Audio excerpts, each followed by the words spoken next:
The conflict between Israel and Hamas reached a boiling point in October 2023. Hamas launched a surprise attack taking numerous hostages. The world watched as the conflict escalated. A ceasefire, brokered in January 2025, offered a glimmer of hope. It promised a phased release of hostages. In return, Israel would release Palestinian prisoners. This truce, however, remains precarious. The path to peace is fraught with obstacles. The fate of the remaining hostages hangs in the balance. The ceasefire agreement was a hard-won achievement. It followed weeks of intense fighting. The death toll on both sides was staggering. The humanitarian crisis in Gaza was reaching catastrophic levels. International pressure mounted for a resolution. The ceasefire was seen as a necessary first step to end the violence. It was a chance to address the humanitarian crisis. Most importantly, it offered hope for the release of the hostages. The success of the ceasefire hinged on the willingness of both sides to abide by its terms. The road ahead was long and arduous.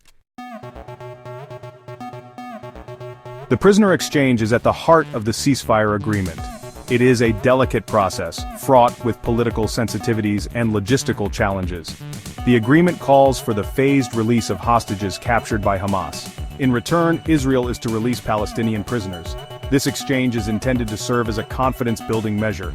It is a tangible demonstration of both sides' commitment to the ceasefire. However, the process has been far from smooth. The first phase of the exchange involved the release of a small number of hostages. In return, Israel released a group of Palestinian prisoners. This initial exchange, while modest in scale, was seen as a positive sign. It indicated that both sides were willing to abide by the terms of the ceasefire. However, subsequent phases of the exchange have been met with difficulties. Israel suspended the release of a larger group of Palestinian prisoners. This decision came after Hamas's conduct during the handover ceremonies. Israel accused Hamas of using the ceremonies for propaganda purposes. They claimed Hamas was parading the released prisoners as heroes. This suspension of the prisoner release has thrown the ceasefire into jeopardy. The prisoner exchange is a complex and sensitive issue. Israeli Prime Minister Benjamin Netanyahu's decision to suspend the prisoner releases has sparked controversy. It has drawn criticism from both within Israel and internationally. Netanyahu argues that Hamas's actions during the handover ceremonies violated the spirit of the ceasefire. He insists that the releases will not resume until Hamas guarantees the respectful treatment of the hostages. This stance has placed Netanyahu in a precarious position. Domestically, Netanyahu faces pressure from his right-wing coalition partners. They urge him to take a hard line against Hamas. They view the prisoner exchange as a sign of weakness. They demand a more forceful response, including the potential resumption of military operations. This pressure from his own government limits Netanyahu's room to maneuver. Internationally, the suspension of the prisoner releases has been met with concern. World leaders urge Netanyahu to reconsider. They argue that restarting the prisoner exchange is crucial for maintaining the ceasefire. They fear that a collapse of the ceasefire would lead to a humanitarian catastrophe in Gaza. Netanyahu finds himself walking a tightrope. He must balance international pressure with domestic political realities. Within Israel, the pressure is mounting on Prime Minister Netanyahu to take a more aggressive stance against Hamas. Right-wing factions within his governing coalition and among the Israeli populace are clamoring for a decisive military operation. They view the ceasefire as a temporary reprieve, not a solution. Their voices are growing louder, pushing Israel closer to the brink of renewed conflict. The right-wing argument centers on the belief that Hamas must be dealt with definitively. They argue that Hamas, emboldened by the perceived success of their hostage-taking, will not negotiate in good faith. They view any concession such as the prisoner exchange as a sign of weakness that Hamas will exploit. Their calls for a large-scale military operation are driven by a desire to dismantle Hamas's military capabilities and deter future attacks. This perspective is fueled by a deep sense of frustration and anger among many Israelis. They have endured years of rocket attacks and terrorist threats emanating from Gaza. They feel that their security concerns have been ignored by the international community. They see a decisive military victory as the only way to guarantee the safety of Israeli citizens.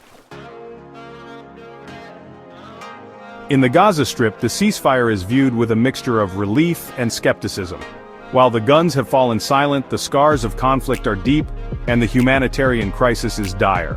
Hamas, the de facto ruling authority in Gaza, maintains its commitment to the ceasefire but continues to accuse Israel of violating its terms. The people of Gaza, meanwhile, struggle to rebuild their lives amidst the ruins. Hamas, while celebrating the release of Palestinian prisoners as a victory, argues that Israel is using the handover ceremonies as a pretext to disrupt the agreement. They claim that Israel's objections to the ceremonies are disingenuous and calculated to undermine the ceasefire. The humanitarian situation in Gaza remains catastrophic. The recent conflict resulted in widespread destruction of infrastructure, including hospitals, schools, and homes. The blockade of Gaza, in place for over a decade, has exacerbated the crisis, leading to shortages of essential goods, including food, water, and medicine. The international community, deeply concerned by the fragile ceasefire and the ongoing humanitarian crisis in Gaza, is actively engaged in diplomatic efforts to salvage the situation. The United States in particular has taken a leading role, with its special envoy working tirelessly to mediate between Israel and Hamas. The U.S. Special Envoy, Steve Witkoff, has been shuttling between Tel Aviv and Gaza, engaging in intensive shuttle diplomacy. He is urging both sides to uphold the ceasefire agreement and resume the prisoner exchange. He is also working to address the underlying issues that fuel the conflict, including the status of Jerusalem, the right of return for Palestinian refugees, and the expansion of Israeli settlements in the West Bank. The international community recognizes that a military solution is not viable. They are pushing for a negotiated two-state solution, with Israel and Palestine living side by side in peace and security. The ceasefire between Israel and Hamas hangs by a thread, a fragile truce in a region accustomed to cycles of violence. The suspension of the prisoner exchange, coupled with the demands of Israeli hardliners and the dire humanitarian situation in Gaza, creates a volatile mix that threatens to reignite the conflict. The path forward remains perilous, with the specter of renewed violence looming large. The ceasefire agreement, while offering a glimmer of hope, lacks robust mechanisms for enforcement. It relies heavily on the goodwill of both sides, a commodity in short supply given the decades of mistrust and animosity. The lack of a third-party monitoring force or a clearly defined process for addressing violations creates ambiguity and increases the risk of miscalculation or deliberate provocation. The humanitarian crisis in Gaza, far from abating, continues to deteriorate. The Israeli-Palestinian conflict is often portrayed as a clash of ideologies, a battle between two narratives vying for legitimacy. However, at its heart, it is a human tragedy, a conflict that has claimed the lives of countless individuals and shattered the dreams of generations. Understanding the key players in this drama, their motivations and their constraints is crucial to navigating the complexities of the current crisis and seeking a path towards a just and lasting peace. Benjamin Netanyahu, the embattled Prime Minister of Israel, finds himself caught between domestic pressures and international expectations. Facing calls for a harsher response from his right-wing coalition partners, he must balance their demands with the potential fallout of a renewed conflict. Abdel Latif Al-Qanu, a prominent figure in Hamas, represents the defiant spirit of Palestinian resistance. Steve Witkoff, the U.S. Special Envoy, embodies the international community's desire for a peaceful resolution. As the ceasefire in Gaza teeters on the brink, the future remains uncertain, shrouded in a fog of mistrust and the ever-present threat of renewed violence. Several possible scenarios could unfold, each with its own implications for the region and the prospects for a lasting peace. One possible outcome is a return to large-scale hostilities. The collapse of the ceasefire, triggered by a miscalculation, a deliberate provocation, or the inability to meet the demands of the prisoner exchange, could unleash a new wave of violence. This scenario would have devastating consequences for the people of Gaza, further entrenching the cycle of hatred and violence. Another possibility is a continuation of the current stalemate, a fragile ceasefire punctuated by sporadic violence and a deepening humanitarian crisis in Gaza.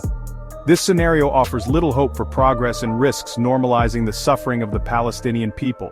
A third, more optimistic scenario involves a breakthrough in negotiations, leading to a resumption of the prisoner exchange and a gradual easing of tensions. The quest for a lasting peace in the Middle East remains elusive, a distant beacon in a sea of turmoil. However, amidst the despair there are glimmers of hope.